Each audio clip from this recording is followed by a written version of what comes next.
ॐ अज्ञानतिमिरान्धस्य ज्ञानाञ्जनशलाकया चक्षुरुन्मिलितं येन तस्मै श्रीगुरवे नमः। वाञ्छाकल्पतरुभ्यश्च कृपा सिन्धुभ्येव च पतितानां पावनेभ्यो वैष्णवेभ्यो नमो नमः।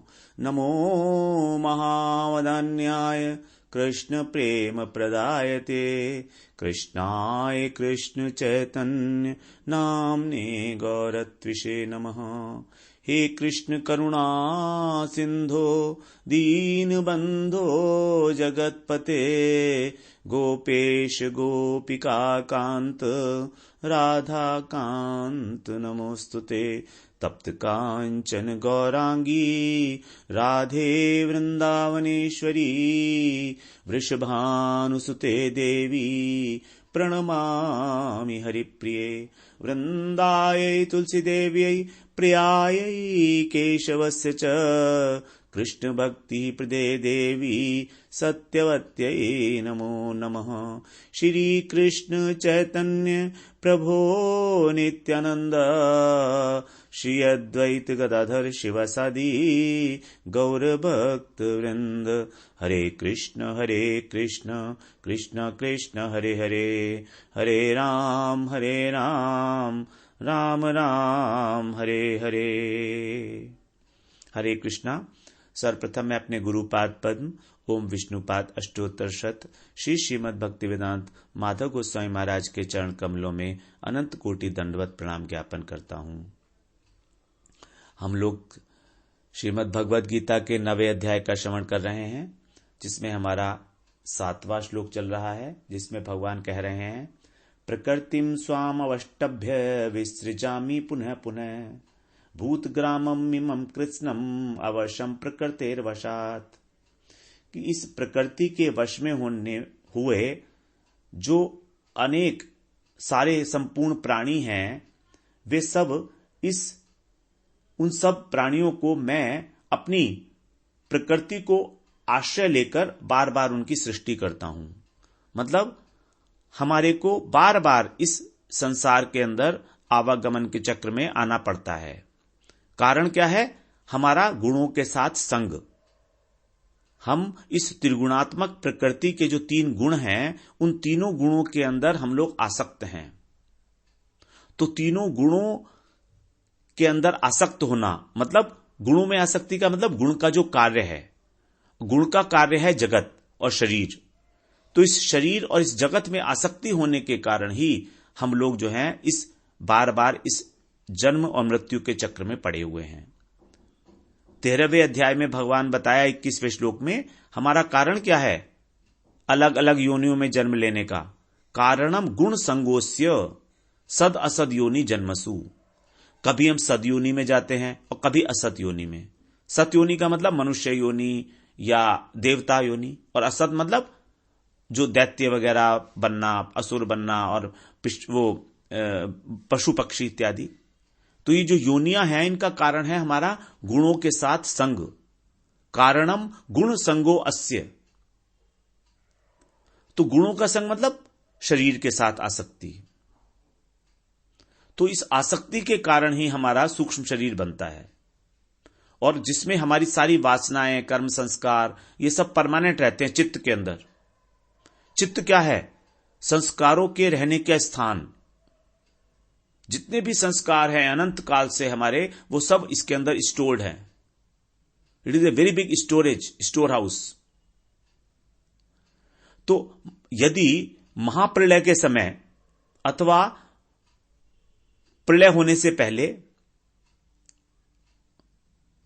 प्राकृतिक प्रलय और दैनंदिन प्रलय 2 प्रकार की होती है ना, तो या तो दैनंदिन प्रलय हो या महाप्रलय हो, एक ही बात है। तो इन दोनों से पहले यदि हमारी वासनाओं का नाश हो जाए, मतलब हमारा सूक्ष्म शरीर खत्म हो जाए, हमारे चित्त के अंदर किसी प्रकार की कोई वासना ना रहे, इसी को कहा जाएगा गुणों का त्याग।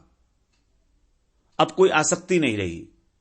संसार में तो हैं, लेकिन संसार की किसी भी वस्तु से कोई भी आसक्ति ना होना, किसी भी प्रकार की। तो फिर जो हमारा ये सूक्ष्म शरीर है ये भंग हो जाता है, खत्म हो जाता है, मन बुद्धि अहंकार और चित्त। और यही है आत्यांतिक प्रलय, मोक्ष। और सूक्ष्म शरीर को भंग करने का सबसे सरल उपाय क्या है? इस कलयुग के अंदर एक ही उपाय है, हरिनाम संकीर्तन। हरे कृष्णा कृष्णा कृष्णा हरे हरे, हरे राम राम राम हरे हरे। भक्ति विनोद ठाकुर जी ने एक बहुत सुंदर पद की रचना की है। हम लोग उस पद के माध्यम से समझने की चेष्टा करते हैं, जिसमें उन्होंने हरि नाम की महिमा बताई है। जो कृष्ण नाम है ये क्या है? तो वो कह रहे हैं, जय जय हरि नाम चिदानंदामृत धाम, परतत्व अक्षर आकार, जय जय हरि नाम चिदानंदामृत धाम, परतत्व अक्षराकार, निज जन कृपा करी नाम रूप अवतरी, जीवे दया करी ले अपार, तव स्वल्प स्फूर्ति पाय उग्रताप दूरे जाय, लिंग भंग है अनायासे, भगति विनोद कै जय हरि नाम जय, भगति विनोद कै जय हरि नाम जय, पढ़े था कि तुया पद आशे, जय जय हरि नाम चिदानंदामृत धाम। यहां पर कह रहे हैं हरि नाम की जय हो, हरि नाम की जय हो, जय जय हरि नाम। जो कैसा है हरि नाम, कैसा है? चिदानंद अमृत धाम, अर्थात चिन्मय आनंद रूपी अमृत का धाम है, भंडार है। भगवान का नाम कैसा है? चिन्मय आनंद रूपी अमृत का भंडार। और कैसा है भगवान? परतत्व अक्षर आकार। परतत्व कौन है? स्वयं कृष्ण। स्वयं परतत्व श्री कृष्ण ही जो हैं, अपने भक्तों पर कृपा करके अक्षर के आकार के रूप में आ गए हैं। ये परतत्व अक्षर आकार, जब कृष्ण ने अक्षर के रूप में आकार लिया तो वही है हरिनाम। हरिनाम और कुछ नहीं है, ये भगवान का ही स्वरूप है। भगवान कलयुग में कृपा करने के लिए दो प्रकार से अवतरित हुए हैं। श्री विग्रह के रूप में, जो हमारे मंदिर में होता है, जिसकी हम सेवा पूजा अर्चना करते हैं, और दूसरा भगवान का अवतार है हरिनाम। हरे कृष्णा कृष्ण कृष्ण हरे हरे, हरे राम राम राम हरे हरे।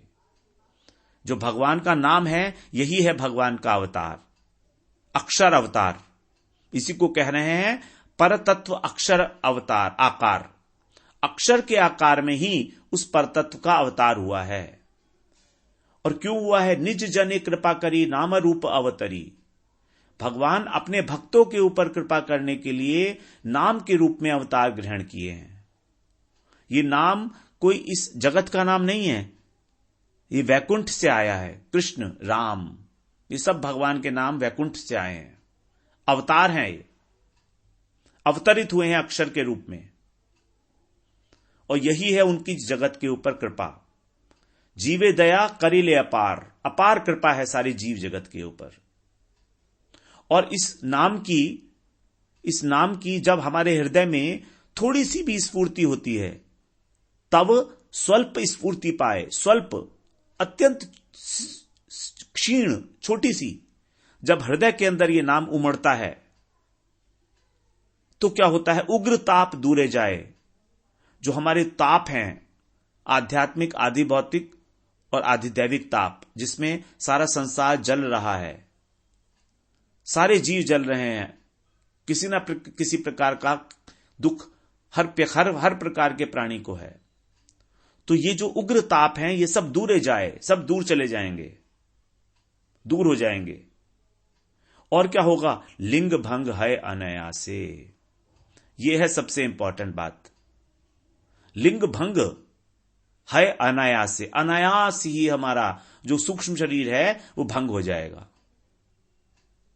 लिंग शरीर को मतलब है सूक्ष्म शरीर। मन, बुद्धि, अहंकार और चित्त, ये जब स्वच्छ हो जाएंगे, निर्मल हो जाएंगे, बिल्कुल दर्पण की भांति, तो फिर ये बिल्कुल विलीन हो जाएंगे। हमारा लिंग शरीर छूट जाएगा। आत्मा के ऊपर जो आवरण है वो, मृत्यु के समय हमारा स्थूल शरीर तो छूट जाता है, लेकिन ये आवरण जो है पहला सूक्ष्म शरीर का, ये तो रहता है। और इसी आवरण के साथ आत्मा किसी दूसरे स्थूल शरीर में प्रवेश करती है। सूक्ष्म शरीर का नवीन निर्माण नहीं होता। सूक्ष्म शरीर वही का वही रहता है, केवल उसके फंक्शंस जो हैं वो काम नहीं करते। जैसे हम लोगों ने पहले कुछ श्लोकों में श्रवण भी किया, 8वें अध्याय में भी श्रवण किया कि सूक्ष्म शरीर जो है वो वही का वही रहता है। वहां पर किसी जगह पर हमने बोल दिया था कि नवीन सूक्ष्म शरीर मिलता है, लेकिन ऐसा नहीं है। नवीन सूक्ष्म शरीर नहीं मिलता है, नवीन स्थूल शरीर ही मिलता है। सूक्ष्म शरीर तो वही रहता है, लेकिन क्योंकि उसकी पैकिंग अब अलग हो गई, इसलिए उसको बोल दिया गया नवीन शरीर है। बस अब पैकिंग है, ये स्थूल शरीर तो पैकिंग है ना बाहर की, अंदर तो मटेरियल वही का वही है।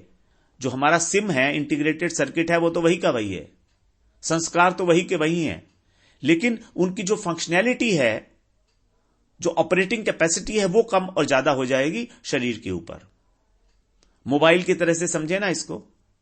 जैसे एक मोबाइल का सिम है, तो उसको अगर हम 1000 रुपए के मोबाइल में डालेंगे तो भी वही सिम है, और उसको हम 50,000 रुपए के मोबाइल में भी डाल सकते हैं। तो जो बॉडी है ऊपर की वो बदल गई। 1000 रुपए की बॉडी जो है मोबाइल की, उसके अंदर सारे फंक्शंस नहीं होंगे, बहुत लिमिटेड रूप से होंगे। और जो 50,000 की बॉडी वाला मोबाइल है, उसके अंदर फंक्शंस बहुत ज्यादा होंगे। सिम वही का वही है, सिम वही का वही है, मेमोरी कार्ड वही है, लेकिन उसके अंदर जो है उन जो उसके अंदर सूक्ष्म शरीर के अंदर जो गुण हैं वो प्रकाशित नहीं हो सकते। तो बुद्धि तो वही है, लेकिन बुद्धि के जो फैकल्टी है, वो उसकी जो वृत्तियां हैं वो उतनी प्रकाशित नहीं हो सकती, क्योंकि बॉडी नहीं है ना। अगर पशु योनि है तो पशु योनि के अंदर हमारी बुद्धि तो वही की वही मिली हमको जो थी पहले, लेकिन वो बुद्धि दिखाई नहीं देगी, वो ढकी होगी, क्योंकि चेतना का स्तर कम है। चेतना का जो लेवल है वो पशु के अंदर और मनुष्य के अंदर बहुत अंतर है दोनों में। तो उसी प्रकार से सूक्ष्म शरीर वही का वही रहता है। तो ये हमारा जब सूक्ष्म शरीर भंग हो जाता है, तभी हमको फिर आत्मा को चिन्मय शरीर की प्राप्ति होती है, तभी वो वैकुंठ लोक में गमन करता है। तो ये जो लिंग भंग है, ये भगवान का नाम लेने से अपने आप नष्ट हो जाता है, क्योंकि भगवान का नाम परम परम शुद्ध करने वाला है अंतःकरण को। जब हमारे हृदय के अंदर भगवान के नाम की स्फूर्ति होती है, तो हमारा अंतःकरण अपने आप से शुद्ध होने लगता है। इसीलिए हम लोग हरे कृष्णा कृष्ण कृष्ण हरे हरे, हरे राम राम राम हरे जाप करते हैं। क्योंकि अभी तो हम बाहरी रूप से कर रहे हैं, लेकिन धीरे धीरे यही मंत्र हमारे हृदय के अंदर स्फुरित होने लगेगा, तब ही वो कहला जाएगा शुद्ध नाम। और उस शुद्ध नाम का ही फल है अंतःकरण की शुद्धि और भगवत प्रेम की प्राप्ति। अंतःकरण की शुद्धि तो गौण फल है, मुख्य फल है भगवत प्रेम की प्राप्ति। तब वो अपने स्वरूप में स्थित हो जाता है। और भक्ति विनोद ठाकुर कह रहे हैं, हे हरि नाम आपकी जय हो, पड़े था कि तुया पद आशे, मैं सर्वदा आपके श्री चरणों की आशा लगाए हुए बैठा रहूंगा। मतलब मैं निरंतर आपका ही नाम लेता रहूंगा, निरंतर। जब तक हमारे नाम स्मरण में निरंतरता नहीं होगी, और निरंतरता तब होगी जब स्वाभाविकता होगी। स्वाभाविकता तब होगी जब हमें अपनापन होगा भगवान से, जब हमारा कोई संबंध होगा। जहां पर संबंध नहीं है वहां पर ना तो निरंतरता होगी ना स्वाभाविकता होगी। लेकिन फिर भी जब तक हमारा संबंध नहीं है तब तक भी हमको लगातार भगवान का नाम लेने की चेष्टा करते रहना चाहिए, क्योंकि चेष्टा करते करते ही हमारा हृदय जो है वो शुद्ध होगा। जैसे एक पीलिया का बीमारी है, तो पीलिया की बीमारी में जो मिश्री है वो कड़वी लगती है, लेकिन उस पीलिया की बीमारी का इलाज जो है वो भी मिश्री ही है।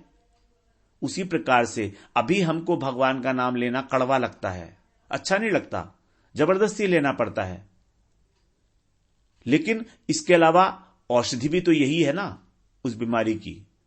जो हमारे को भव रोग है, इस संसार का जो रोग है, इसकी औषधि भी भगवान का नाम ही है। तो भगवान का नाम लेते लेते ही धीरे धीरे अंतःकरण शुद्ध हो जाएगा और हमको भगवान के नाम में रस आने लगेगा, स्वाद आने लगेगा। जब हमारा शुद्ध नाम होगा, कभी धीरे धीरे गुरु की कृपा से, भगवत कृपा से और हमारे निरंतर अभ्यास करने से, तो फिर हमारा हृदय शुद्ध होगा और हमें उसमें रस आने लगेगा। इसी को बोलते हैं भक्ति का रस, आनंद। इस आनंद के आगे ब्रह्मानंद भी फीका पड़ जाता है, ब्रह्मलोक का आनंद भी फीका पड़ जाता है भक्ति के रस के आगे। तो ये है हरिनाम के शरण में जाने का प्रभाव। तो जो हरिनाम की शरण लेते हैं वे ही इस माया के द्वारा जो प्रदत्त सूक्ष्म शरीर है और स्थूल शरीर है, इसके बंधन को काट के भगवान की सेवा में प्रतिष्ठित होते हैं। अन्यथा तो सभी जीवात्मा अपने अपने कर्म संस्कारों के अनुरूप बार बार इस पृथ्वी लोक में आकर और इस ब्रह्मांड में कहीं भी किसी भी योनि में जाकर अपने स्वभाव के अनुसार ही भ्रमण करते रहते हैं। तो 8वें अध्याय में भगवान ने 19वें श्लोक में भी यही बात बताई थी कि हम लोग अवश्य हैं अपने स्वभाव के। स्वभाव का बड़ा महत्व है। स्वभाव वहां पर भी 18वें श्लोक में 19वें श्लोक में कहा था भगवान ने, रात्रियागमे अवश्य पार्थ है प्रभवती अहरागमे। वहां पर दैनंदिन प्रलय की बात की थी ना। तो दैनंदिन प्रलय का मतलब जब ब्रह्मा जी का एक दिन होता है, तो वो कह रहे रात्रियागमे, रात्रि के समय जब रात्रि आती है तो अवश्य होकर ये जो व्यक्ति है वो लीन हो जाता है ब्रह्मा जी के सूक्ष्म शरीर में। और प्रभवती अहरागमे, अहन का मतलब होता है दिन। तो जब दिन का समय होता है तो इसका जन्म हो जाता है प्रभवती। तो जो कार्य ब्रह्मा जी के दिन की समाप्ति पर होता है वही उनकी आयु के समाप्ति पर होता है। अंतर इतना है कि दिन की समाप्ति होने पर सारे प्राणी ब्रह्मा जी के सूक्ष्म शरीर में प्रवेश करते हैं और ब्रह्मा जी के 100 वर्ष पूरे होने पर महाप्रलय के समय सारे जीव और जगत प्रकृति में जाता है और प्रकृति से कारणोदक शाही विष्णु में चला जाता है। तो उस समय प्रकृति जल हो जाती है, प्रलय हो जाती है, जड़ हो जाती है वो। तो इन दोनों श्लोकों में ही जन्म होने के समय हमारी परवशता का वर्णन किया गया है। हम परवश हैं।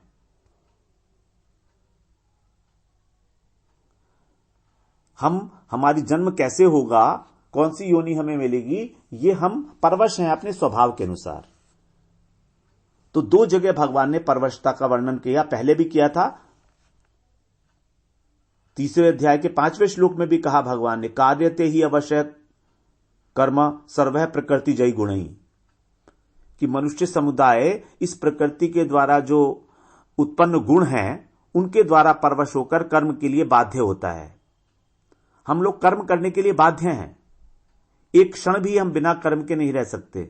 इसका कारण भी प्रकृति के 3 गुण हैं और यही 3 गुण हमको बांधते हैं। निबध्नन्ति महाबाहो देहे देहिनम अव्ययम।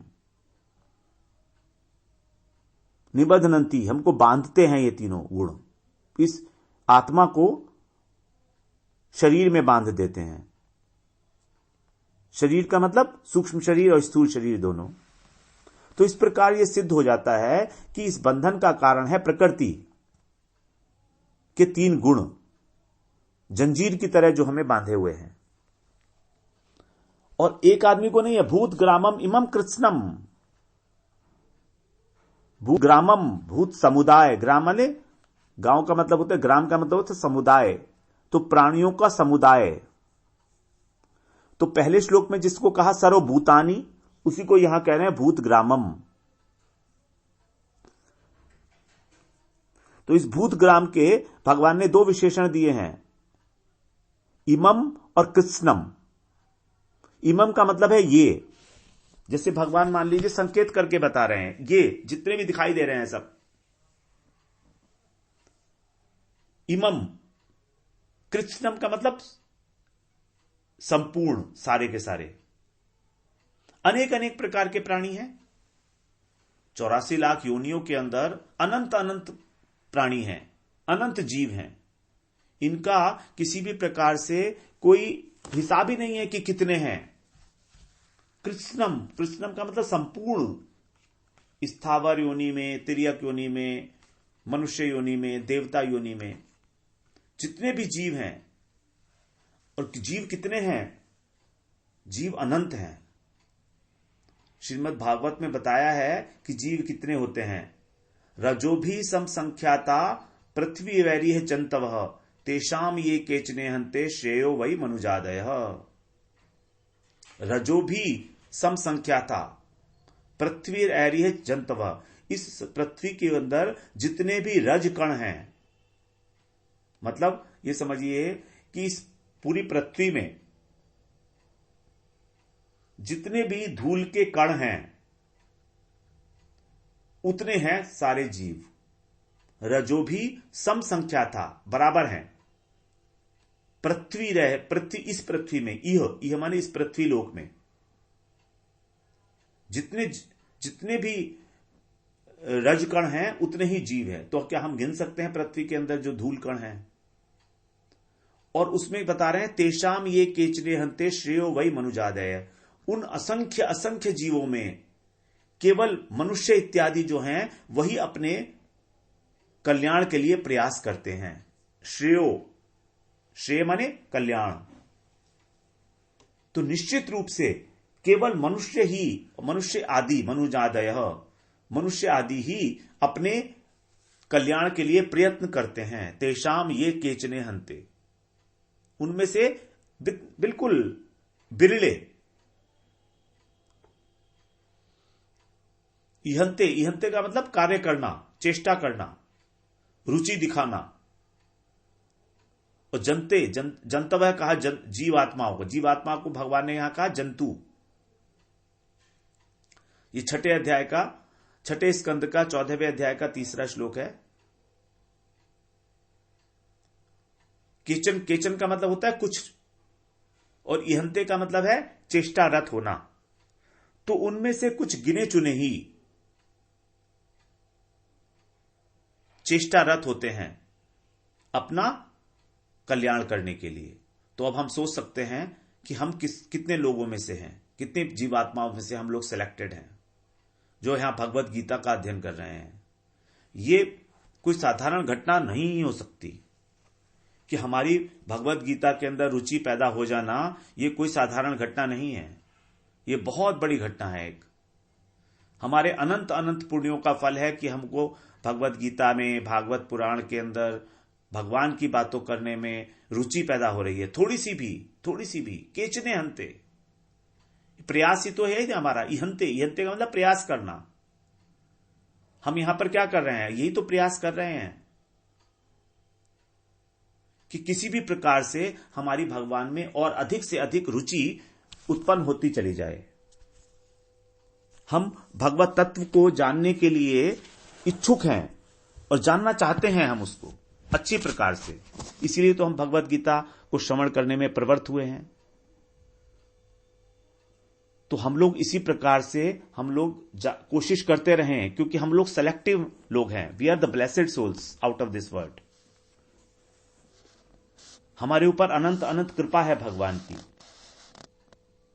और आगे क्या बता रहे हैं उसी में भागवत में ही, प्रायो मुमुक्षुवस्तेषाम केचनैव द्विजोत्तम मुमुक्षूणाम सहस्रेषु कश्चित मुच्येत सिद्ध्यति।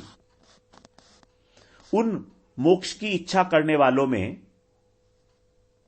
जो प्रयत्न करते हैं, केचन एव द्विजोत्तम, द्विजोत्तम माने हे ब्राह्मणों में उत्तम, कुछ ही लोग जो हैं उनमें से, हजारों हजारों मुमुक्षु लोगों में से कश्चित मुच्येत सिद्धति, किसी किसी को ही सिद्धि की प्राप्ति होती है। यह नहीं कि सभी को प्राप्ति हो जाती है सिद्धि की, गिने चुने बिरले लोगों को ही सिद्धि की प्राप्ति होती है। तो यह है हमको श्रीमद् भगवत गीता के अंदर प्रवेश करने का जो हमारा लाभ है कि हम we are the chosen ones, we are the selected ones. फिर भगवान कह रहे हैं विसृजामि पुनः पुनः।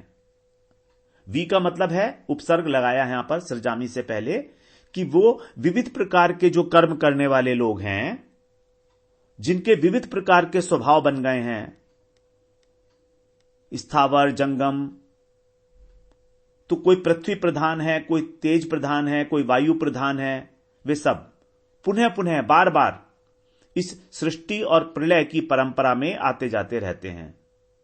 क्योंकि ये प्रलय और सृष्टि तो होती रहेगी अनंत काल तक, जब तक जीवात्मा माया को स्वीकार करके अविद्या का बंधन नहीं काट देता, मतलब मैं और मेरा से ऊपर नहीं उठ जाता है, तब तक वो वश में रहेगा, परतंत्र रहेगा। प्रकृति के वश में होना, तो प्रकृति के वश में होके ही वो बार बार जन्म लेता है, बार बार जन्म लेता है। विसृजामि पुनः पुनः। भगवान कह रहे हैं कि मैं उनका विशेष रूप से सृजन करता हूं। पहले तो उन्होंने कहा था सृजामि, लेकिन यहां पर कह रहे हैं विसृजामि पुनः पुनः। विसृजाम्य हम, पहले भी कहा था विसृजाम्य हम। विशेष रूप से सृजन का यही मतलब होता है कि हमको हमारे स्वभाव के अनुसार ही उसी योनि की प्राप्ति होती है।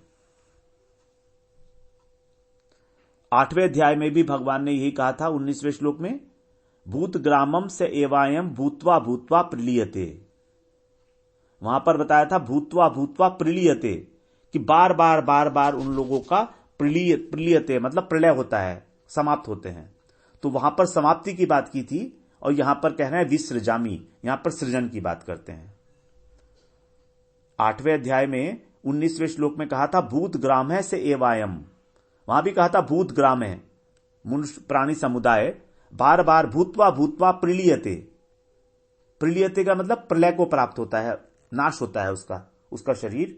और यहां पर कह रहे हैं कि वो विसृजामि, बार बार उसका सृजन होता है। तो इस प्रकार से हम लोगों ने ये 8वां श्लोक श्रवण किया। प्रकृतिम स्वाम अवष्टभ्य विसृजामि पुनः पुनः भूत ग्रामम इमं कृष्णम अवशम प्रकृतिर्वशात्। हम लोग फिर कल को 9वां श्लोक में प्रवेश करेंगे। वांछा कल्पतरुभ्यश्च कृपा सिंधुभ्यैव च पतितानां पावनेभ्यो वैष्णवेभ्यो नमो नमः।